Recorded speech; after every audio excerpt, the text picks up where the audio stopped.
Hello everyone, welcome to 11th Commerce BK lecture. In today's lecture, we are going to check journal entries. Let us move on towards the textbook. Journal entry chapter में हमने कुछ journal entries देखी कि उसको कैसे हम workout कर सकते हैं।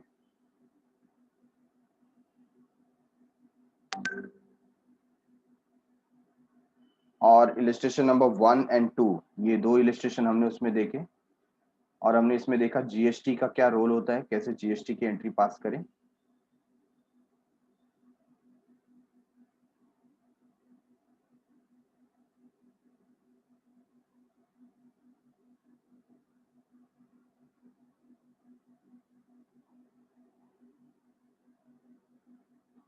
So today we are going to take illustration number 3 from page number 66. Illustration number 3 from page number 66. So this is illustration number 3 in front of you, right hand side. What they have mentioned, journalize the following transaction in the books of Rajkumar grocery seller. तो आप देख रहे हैं यहाँ पर heading में हमने लिखा है illustration number 3. You can write page number over here if you want. Quick reference के लिए we will write page number. I think page number is 68 from textbook.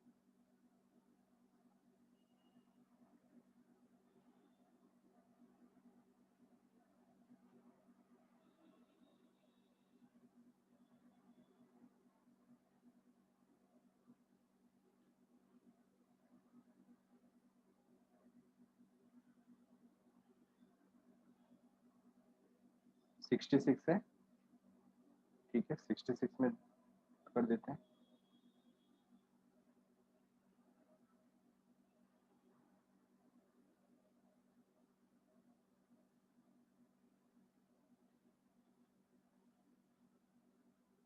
Okay,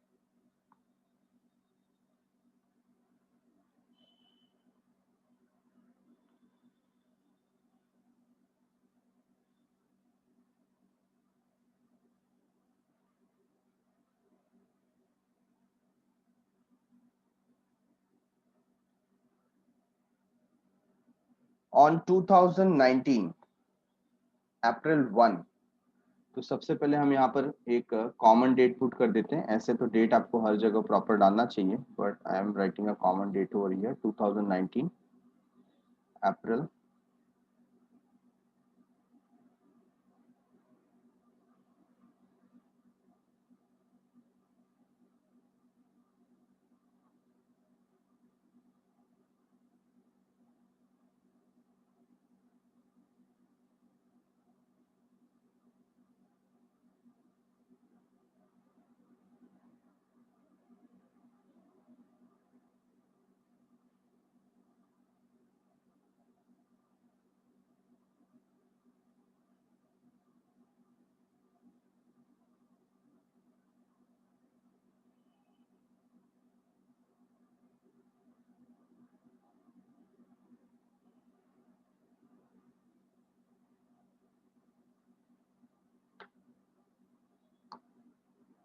first transaction is Rajkumar started business with cash. Rajkumar ने cash building से business start किया और साथ में कुछ loan भी लिया हुआ है, ठीक है। तो first transaction is regarding capital, क्योंकि बिजनेस स्टार्ट किया है तो बिजनेस को क्या मिला है, कैपिटल मिल गया इसके अंदर, ठीक है। तो इसमें कौन कौन से अकाउंट बनेंगे? सबसे पहला अकाउंट कौन सा अकाउंट बन जाता है? Cash account. मुझे बताइए कैश अकाउंट कौन सा अकाउंट है? Real account, yes. तो रियल अकाउंट का रूल क्या है? डेबिट व्हाट कम्स इन। तो कैश आ रहा है तो सबसे पहले हम यहाँ पर लिखेंगे कैश अकाउंट डेबिट। तो आप कैश अकाउंट को डेबिट मार्क करेंगे एंड अमाउंट इज 2 लाख।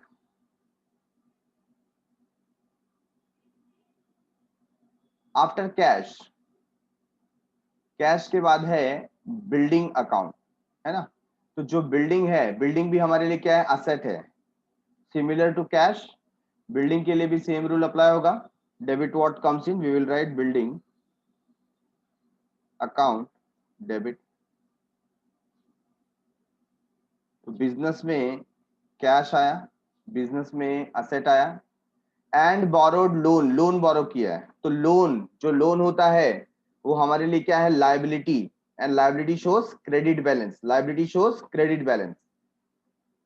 तो लाइबिलिटी, ये लोन हमने किससे लिया, राकेश से लिया। Debit the receiver, credit the giver, credit the giver, हम राकेश के लोन अकाउंट को क्या करेंगे, क्रेडिट करेंगे। So we will first write to capital account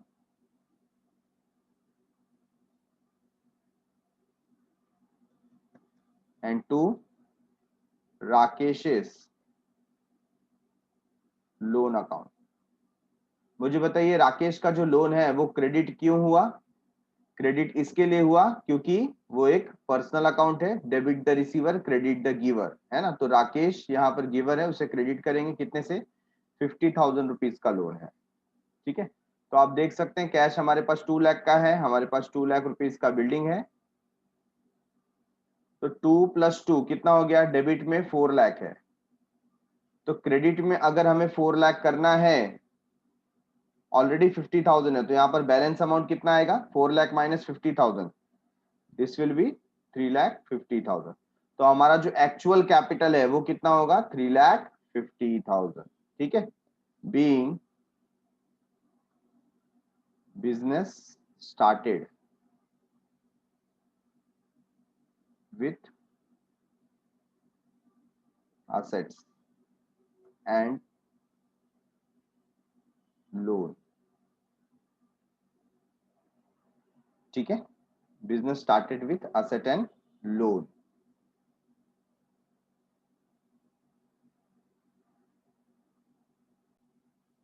तो यहां पर आप देख रहे हैं हमारे पास, हमने कितना बिजनेस में पैसा लाया, 2 लाख। 2 लाख किसका दिया, बिल्डिंग का, और राकेश से कितना लिया, 50,000। अब जब राकेश से पैसा आया है, राकेश से पैसा आया है, तो ये जो कैश होगा, जो कितना लिखा है, 2 लाख रुपीज, है ना। तो हमारे पास 50,000 इंक्रीज हो जाएगा।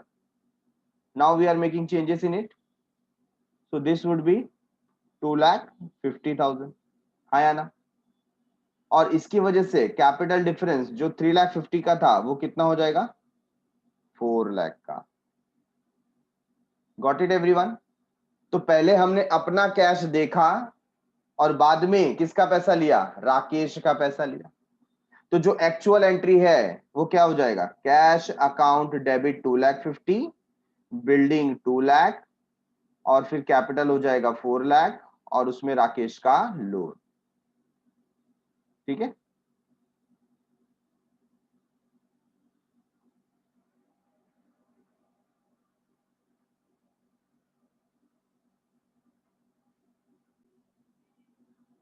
तो ये कौन से डेट का था, this was for 1 April.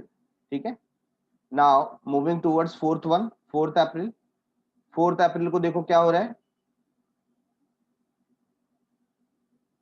Deposited cash into देना बैंक। देना बैंक में हमने कैश डिपॉजिट किया, हमारे लिए क्या हो रहा है, हमारे पास से पैसा जा रहा है, कहां जा रहा है, देना बैंक में जा रहा है। ठीक है, और देना बैंक में अकाउंट किसका है, हमारा ही है। तो देना बैंक हमारे लिए क्या है, पर्सनल अकाउंट। देना बैंक यहाँ पर रिसीवर है या गिवर, देना बैंक रिसीवर है, तो क्या करेंगे, debit the receiver.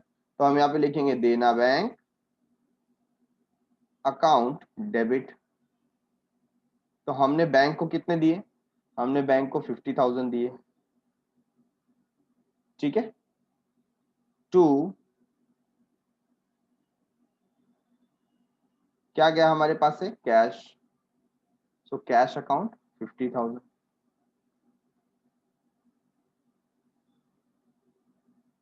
what we will write in narration, being cash deposited in business, sorry, in bank, being cash deposited in bank on 7th April. 7th का डेट हम यहाँ पर पुट करते हैं। 7th अप्रैल को देखो क्या हुआ, purchased computer, purchased computer from Brijesh rupees 30,000। 18% GST and paid by cheque, cheque से पेमेंट हुआ है, ठीक है। और अब यहाँ पर अगर आप दो अकाउंट देखते हैं, कौन से दो अकाउंट है, ठीक है, तो कौन कौन से अकाउंट यहाँ पर एक अकाउंट आ जाएगा कंप्यूटर, ठीक है। दूसरा अकाउंट चेक से पेमेंट किया गया है, तो हमारा अकाउंट आ जाएगा बैंक अकाउंट,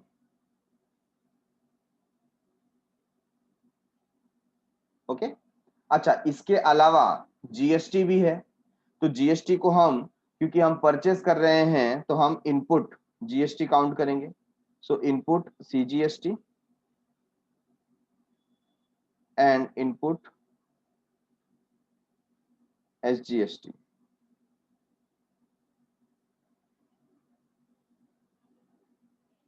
ठीक है। तो ये हमें डिफरेंट डिफरेंट अकाउंट मिल गए कि कौन से अकाउंट इसके अंदर इन्वॉल्व है।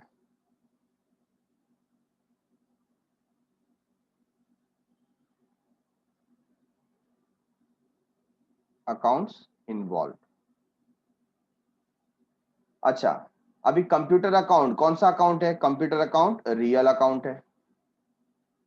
बैंक अकाउंट कौन सा अकाउंट है? बैंक अकाउंट भी रियल अकाउंट है। जो जीएसटी हम पे कर रहे हैं वो कौन सा अकाउंट है? वो नॉमिनल अकाउंट है,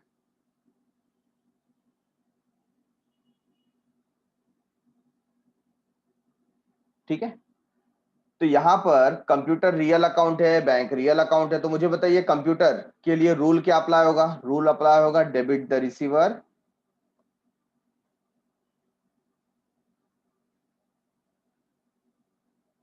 ठीक है। और बैंक के लिए क्या अप्लाई होगा? Credit the giver. ऐसा है। हम्म, कितने लोग बोलते हैं ये सही है? रियल अकाउंट का रूल ये सही है, ऐसा कितने लोग बोलते हैं?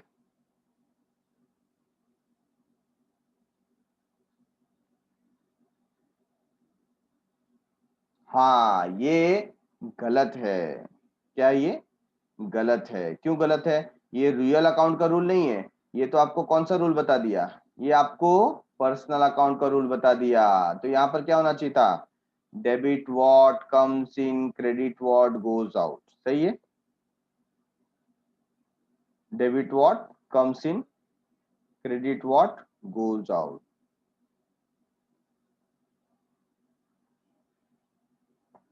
ये रूल यहाँ पर अप्लाई होगा। अच्छा, इसके अलावा जो इनपुट जीएसटी है उसके लिए क्या रूल अप्लाई करना पड़ेगा? Debit all expenses and losses, ठीक है ना। तो दोनों ही हमारे लिए क्या है? एक्सपेंस और लॉस है। तो इस तरीके से क्या डेबिट करना है, क्या क्रेडिट करना है, हमको समझ में आया। तो कंप्यूटर अकाउंट को हम क्या करेंगे? डेबिट करेंगे। तो यहां पर हम लिख रहे हैं computer account debit.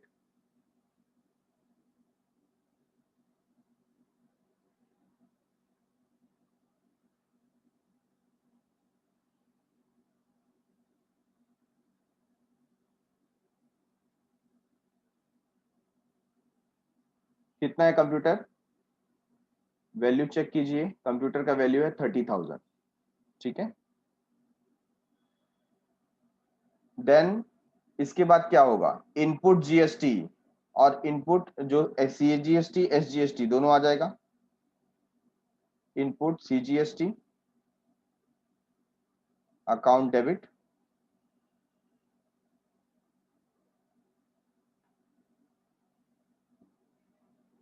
Input SGST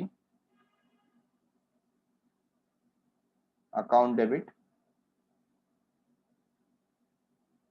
तो कितना कितना हमको यहाँ पर जीएसटी पे करना है? तो total GST is 18%। Total GST कितना है? 18% है। और हमको कितना पे करना है? 30,000 रुपीज पे 18%। तो 30,000 रुपीज का 18% निकालिए। 30,000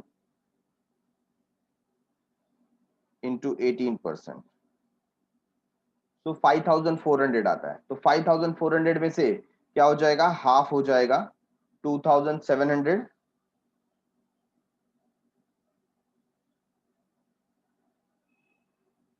एंड 2700।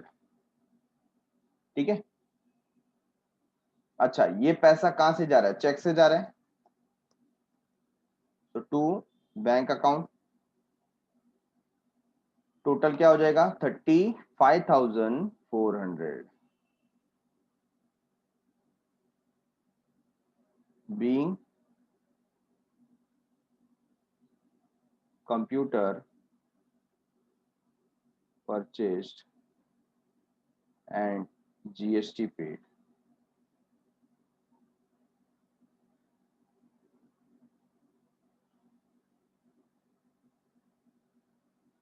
ठीक है, computer purchased and GST at the rate 18% paid।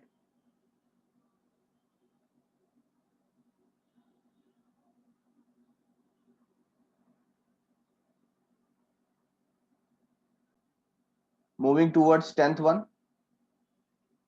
10th April. 10th अप्रैल को क्या हुआ देखिए, कैश सेल्स 90,000। बहुत ही सिंपल है, कैश सेल्स है ना। कैश सेल्स का मतलब क्या हुआ? आपने सेल किया कैश पे, तो एक एंट्री आपकी बन गई, एक अकाउंट आपका बन गया कैश अकाउंट, और दूसरा अकाउंट आपका बन गया सेल्स अकाउंट। कैश अकाउंट कौन सा account? Cash account real account. और सेल्स अकाउंट कौन सा अकाउंट है? सेल्स अकाउंट नॉमिनल अकाउंट है। बराबर है। रियल अकाउंट का रूल क्या? डेबिट व्हाट कम्स इन। और नॉमिनल अकाउंट का रूल क्या है? क्रेडिट ऑल इनकम और गेन्स। राइट है। तो यहां पर कैश अकाउंट क्या किया जाएगा? डेबिट किया जाएगा। I am writing here cash account debit.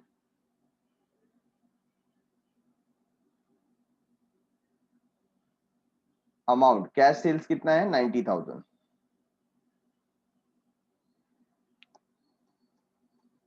To sales account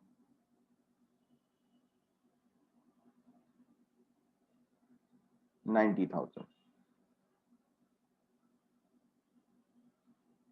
being goods sold for cash। being goods sold for cash। ठीक है, बहुत ही सिंपल था ये। नंबर 12, 12th अप्रैल को क्या हुआ? Goods sold on credit to Ganesh. Goods बेचा, किस पे बेचा? क्रेडिट बेसिस पे बेचा। किसको बेचा? गणेश को बेचा at the rate 5% trade discount. ठीक है, तो यहां पर आप वर्किंग में लिखेंगे गुड्स था कितने का? गुड्स का कॉस्ट था 10,000 और उस पे हम लेस कर देंगे 5% ट्रेड डिस्काउंट। ठीक है, 10,000 का 5%, हाउ मच? It is 500। तो आउटर कॉलम में कितना जाएगा? 9,500।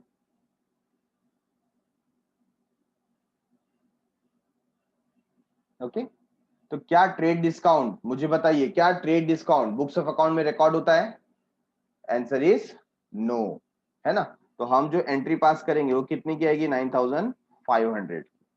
तो यहां पर दो अकाउंट कौन से क्रिएट हो गए? दो अकाउंट क्रिएट हो गए, एक तो सेल्स अकाउंट और दूसरा गणेश अकाउंट। ठीक है, so we are writing Ganesh account and second one is sales account.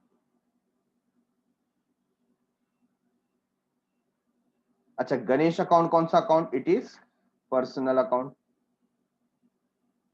और सेल्स अकाउंट कौन सा अकाउंट? Nominal account. तो जो पर्सनल अकाउंट है, पर्सनल अकाउंट का rule, debit the receiver.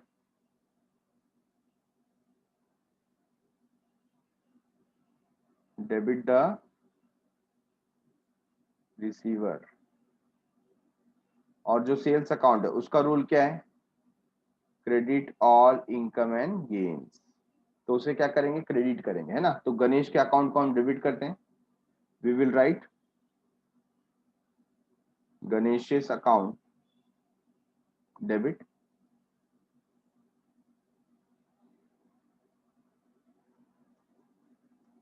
To sales account.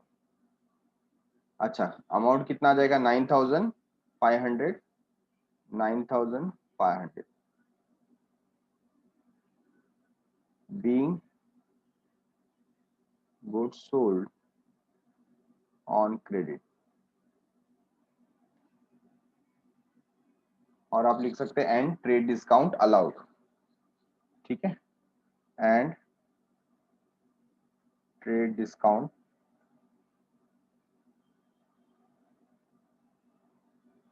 at the rate 5% allowed।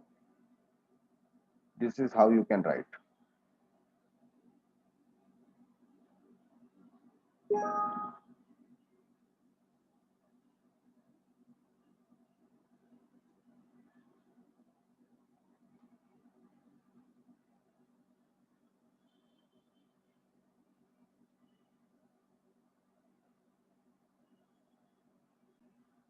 Now next one is on 15th अप्रैल, है ना। तो हम डेट यहाँ पुट कर देते हैं 15th अप्रैल।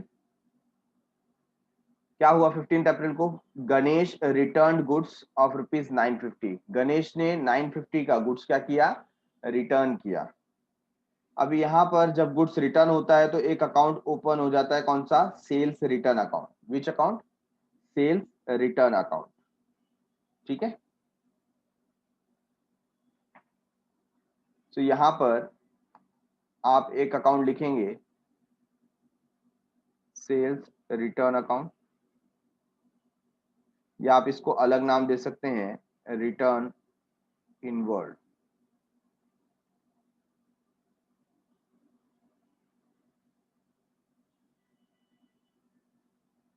ठीक है, रिटर्न इनवर्ड ऐसा नाम भी दे सकते हैं या सेल्स रिटर्न लिख सकते हैं। दूसरा क्या आएगा? गणेश, गणेश अकाउंट।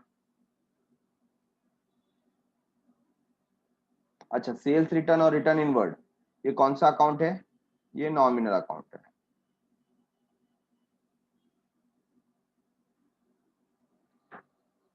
और गणेश अकाउंट कौन सा अकाउंट है? Personal account.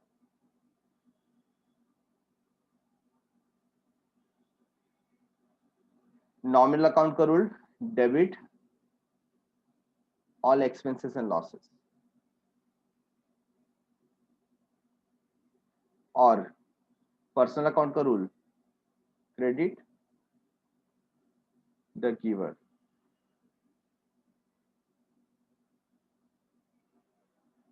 ठीक है ना। तो इसी की तरह सेल्स रिटर्न अकाउंट क्या हो जाएगा? Debit. You can write sales return, या आप यूज कर सकते हैं return inward account debit.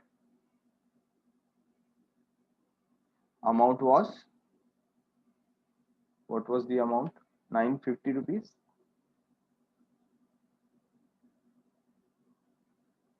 to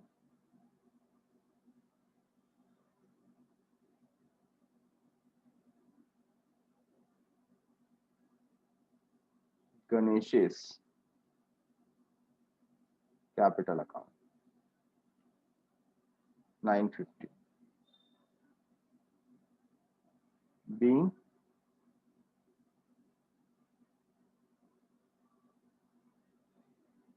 goods returned by Ganesh।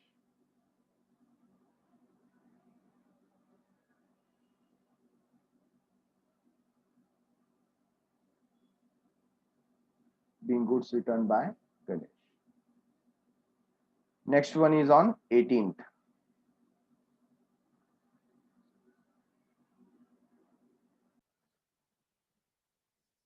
Goods taken by Rajkumar for his personal use. अभी देखो ये बुक किसका था?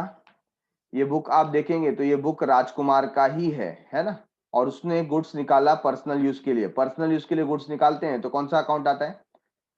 अकाउंट आता है ड्राइंग का। ठीक है, तो एक तो ड्राइंग का अकाउंट आ जाएगा, दूसरा कौन सा अकाउंट आएगा?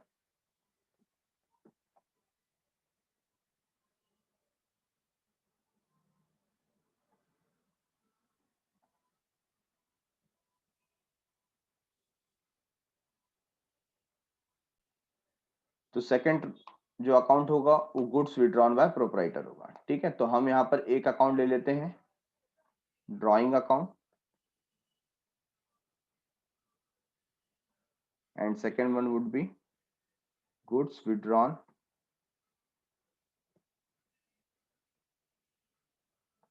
बाय प्रोपराइटर, या ओनर लिख सकते हो आप,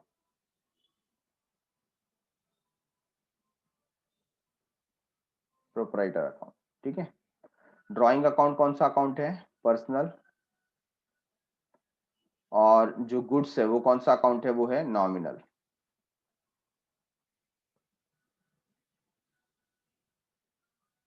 पर्सनल अकाउंट का रूल क्या हो जाएगा? Debit the receiver.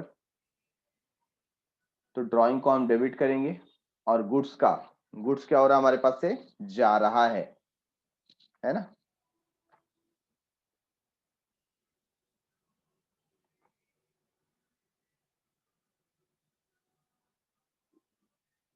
सॉरी, ये नॉमिनल अकाउंट नहीं आएगा, ये रियल अकाउंट आएगा, क्योंकि गुड्स का अकाउंट है, स्टॉक है, रियल अकाउंट।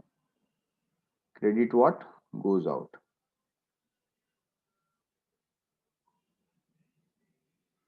ठीक है, तो ड्राइंग अकाउंट को डेबिट करते हैं,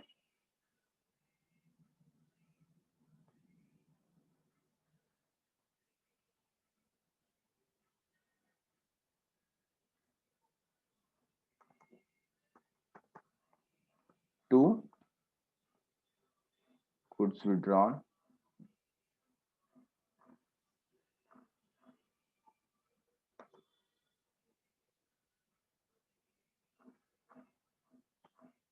goods withdrawn by proprietors account.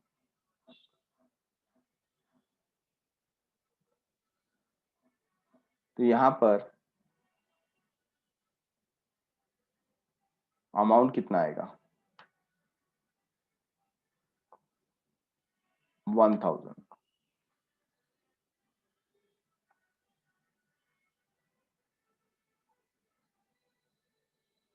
being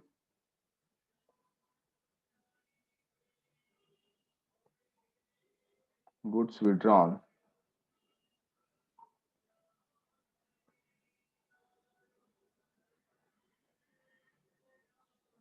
proprietor।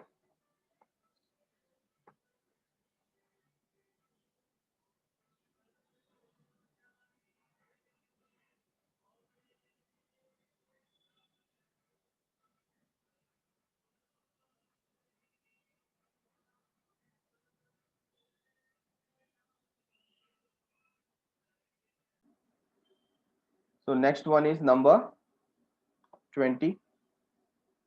20 देखिए क्या हुआ, telephone charges and taxi fair हमने पे किया, तो दोनों ही एक्सपेंसेस है, तो क्या लिखेंगे? Telephone charges account debit,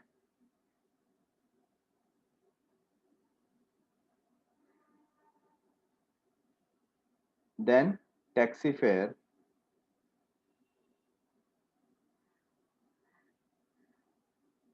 account debit.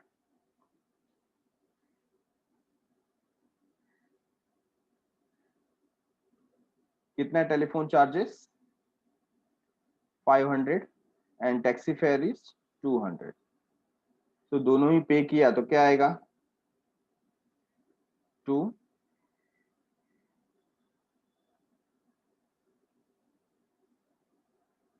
Cash account, amount 700। ठीक है, being expenses paid, being expenses paid. Okay, बहुत सिंपल था। Now next one is 22। 22 क्या है? Paid transport charges.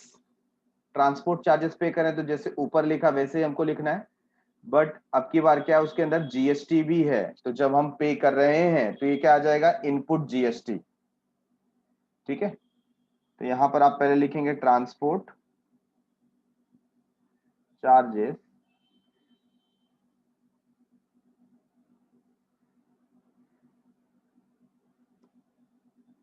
Account debit. कितना है ट्रांसपोर्ट चार्जेस? देखिए 5000। Then we will write input CGST.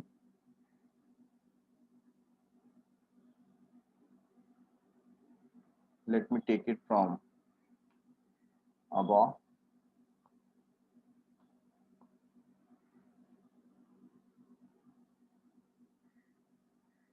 Input CGST and input SGST. ठीक है, तो क्या परसेंटेज बताया गया वहां पर? 5%। जीएसटी कितना है? 5%। तो 5000 का 5% कितना होगा? 250।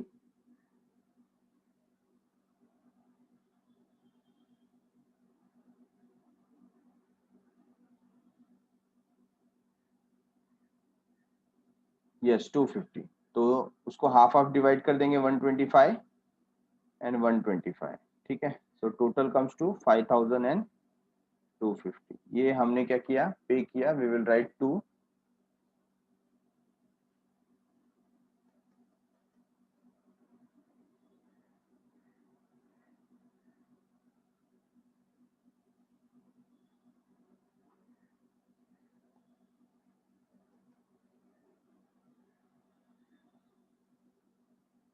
Cash account. Okay, being expenses paid along with GST.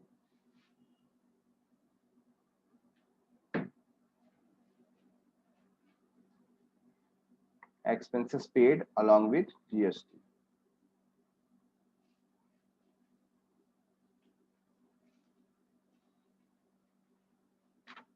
ठीक है, done with 22। Next 24th।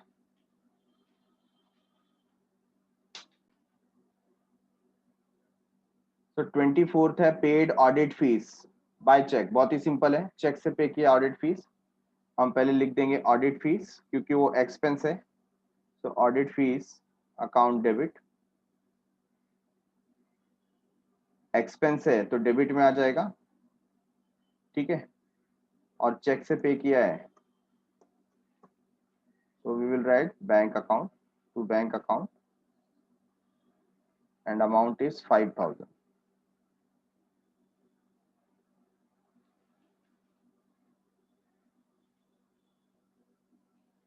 being audit fees paid.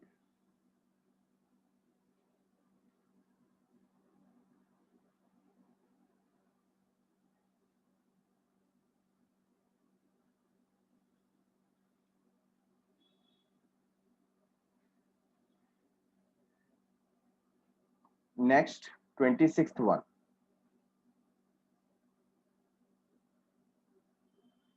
26th purchased furniture of 70,000 and amount paid by check at the rate 12% GST। तो furniture purchase कर रहे हैं, obviously क्या आ जाएगा यहाँ पर? Furniture account debit. ठीक है,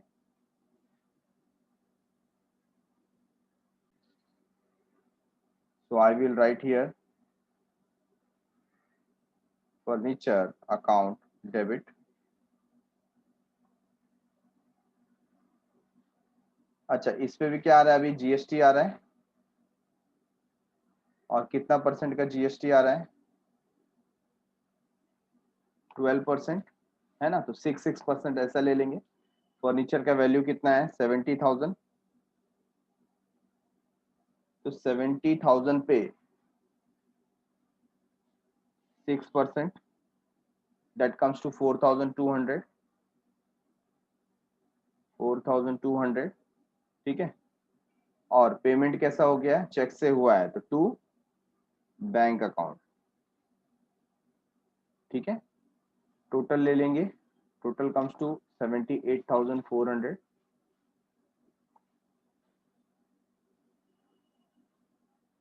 being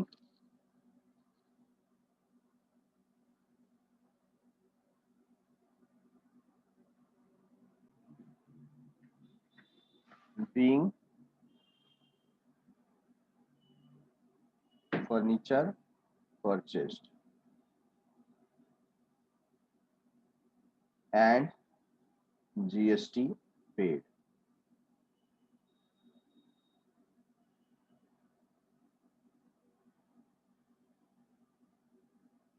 डन विथ 26, ठीक है। उसके बाद 28 पे जाते हैं। 28, 28 नंबर देखिए, sold motor car worth rupees 1 lakh, 1 lakh rupees का मोटर कार हमने क्या किया, सेल किया, ठीक है। तो कैश आएगा, ठीक है। क्या लिखा है, @18% GST and sales proceed credited to our account. जो सेल से पैसा मिला वो हमारे अकाउंट में आ गया, मतलब कहां पर आ गया, बैंक अकाउंट में आ गया, ठीक है। तो यहां पर हम लिखेंगे बैंक अकाउंट डेबिट,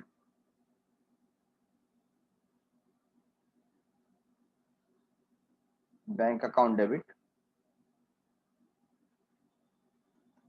टू, क्या सेल किया हमने, मोटर कार,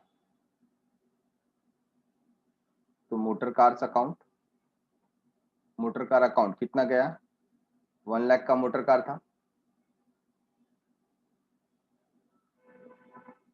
टू आउटपुट, इस बार सेल है तो क्या लिखेंगे, आउटपुट CGST अकाउंट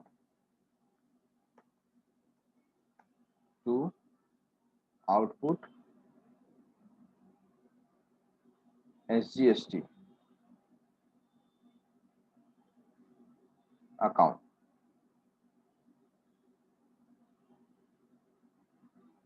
ओके, तो कितना परसेंट बोला था, 18%। हम 99% ले लेंगे तो 1 लाख के ऊपर 9% कितना आ जाएगा, 9,000 and 9,000, total 1,18,000।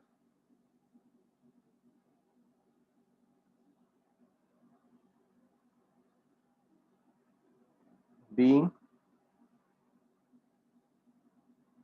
Motor car sold and GST paid, ऐसा आप लिख सकते हैं, ठीक है। लास्ट वन, 30th, क्या दिया है, पेड कैश टू कविता, कविता को कैश पे किया, who allowed us discount of 5%। अभी कहीं पर कविता का हमने पहले से एंट्री करके रखा था क्या, पहले का हमको कविता के बारे में कोई इंफॉर्मेशन नहीं है, लेकिन यहाँ पर क्या बताया गया, पेड कैश टू कविता, कविता को कैश पे करना था, कितना हमने पे किया, 15,500, who allowed us discount of 500, जिसने हमें 500 रुपीज का डिस्काउंट दिया, क्या दिया, डिस्काउंट दिया, ठीक है ना। तो इसका मतलब डिस्काउंट देने का मतलब क्या हो गया, डिस्काउंट देने का मतलब है कि पहले हमको उसको 16,000 देना था, 16,000 देना था, ठीक है। लेकिन हमने उसको कितना पे किया, 15,500। तो पहले हम यहाँ पर लिखेंगे डेबिट द रिसीवर, पैसा किसको मिल रहा है, कविता को, तो कवितास अकाउंट, कविता रिसीवर है, कवितास अकाउंट डेबिट। मुझे बताइए देना कितना था उसको, हमें उसको पे करना था 16,000, ठीक है। टू कैश अकाउंट, हमने दिया कितना, हमने दिया 15,500, और जो हमने नहीं दिया वो डिस्काउंट हो गया। तो डिस्काउंट कौन सा अकाउंट, नॉमिनल अकाउंट, तो हमारे लिए बेनिफिट है credit all income and gain, तो 500 रुपीज का हमको गेन हुआ तो हमने डिस्काउंट को क्रेडिट कर दिया, being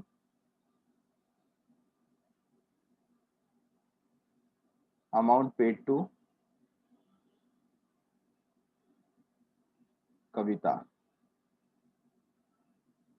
amount paid and discount received, हमें डिस्काउंट मिला। ठीक है, तो इन दिस पर्टिकुलर मैनर हम क्या कर रहे हैं, इसको क्लोज कर रहे हैं और इसका टोटल ले लेंगे। अभी जब आप टोटल ले रहे हैं तो आपको डबल अंडरलाइन करना है टोटल के यहाँ पर, and the total is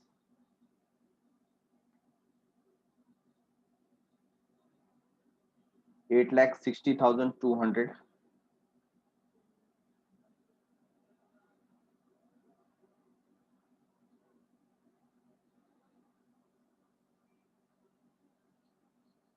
okay,